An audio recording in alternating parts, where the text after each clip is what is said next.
Dzień dobry.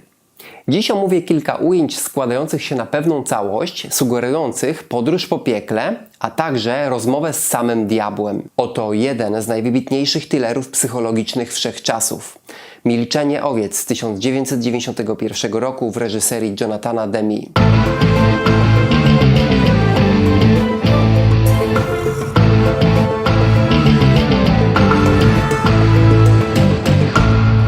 Agentka FBI Clarice Starling otrzymuje zadanie porozmawiać z bardzo niebezpiecznym pacjentem centrum psychiatrycznego, doktorem Hannibalem Lecterem. Rozmowa ma jej pomóc w schwytaniu innego niebezpiecznego mordercy, który odziera kobiety ze skóry. Hannibal słynie z tego, że zjada swoje ofiary. W filmie urasta do miana demona, diabła. Zobaczcie, jak obrazy przygotowały widza do pierwszego kontaktu z tą postacią. Już początek sceny zabiera nas do wąskich pomieszczeń bez okien, z kratami zamiast drzwi. Obraz jest ponury, bez wyraźnych kolorów. Podczas zbliżania się do celi ze słynnym Hannibalem, Clarice dostaje wytyczne i opis tego, co może się wydarzyć, jeśli nie będzie się do nich stosować. To buduje napięcie w odbiorcach. Bohaterka dostaje wyraźne ostrzeżenie, a to z kolei podkreśla rangę złego bohatera. Do not touch the glass. Do not approach the glass. You pass him nothing but soft paper. No pencils or pens. No staples or paper clips in his paper. Use the sliding food carrier, no exceptions. If he attempts to pass you anything, do not accept it. Do you understand me? Yes, I understand, sir. Teraz wyłania się jeden kolor spośród szarości hermetycznego otoczenia. Kolor czerwony. Zobaczcie, jak zagrał w ujęciach. Czerwone światło pada na kraty tak, że one same stają się czerwone.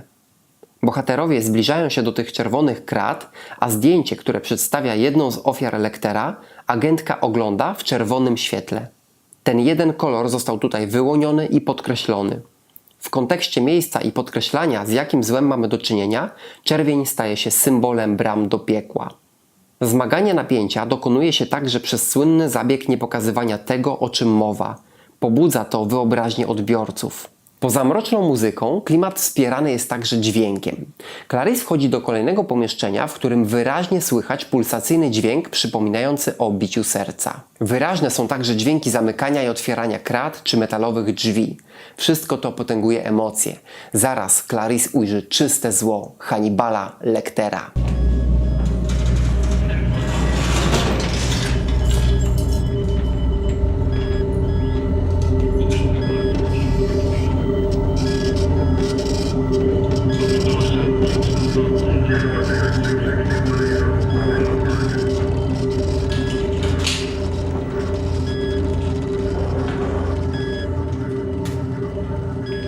W tym miejscu ściany przypominają piwnicę. Widać cegły, a wszystko utrzymane jest w szarości. Obraz strażnika za kratami daje wrażenie ostatecznej izolacji. Można powiedzieć, że to ostatni poziom piekła.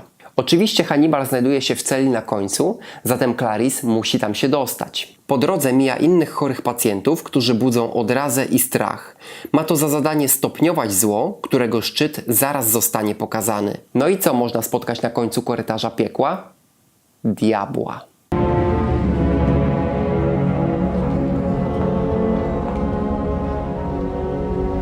Good morning. Hannibal ukazany jest w całej okazałości, gotowy do dialogu z agentką. Sceny dialogowe w kinie zazwyczaj konstruowane są ze zbliżeń twarzy aktorów, aby można było skupić się na emocjach postaci.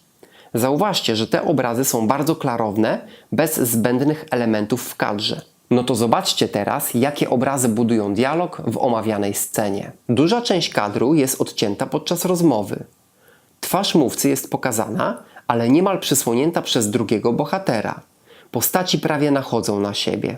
Dialog zbudowany takimi obrazami pomógł przy tworzeniu gęstej, dusznej i budzącej grozę atmosfery. Kompozycyjne zbliżenie postaci do siebie wspiera także niezwykłą więź, która zrodzi się pomiędzy agentką Starling a doktorem Hannibalem Lecterem. Klasyczny już film, ale do dziś budzący grozę.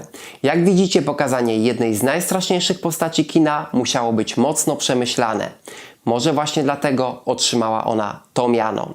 Ja dziękuję Wam za obejrzenie tego odcinka. Mój kanał się rozrasta dzięki Waszej obecności. Do zobaczenia w kolejnych materiałach.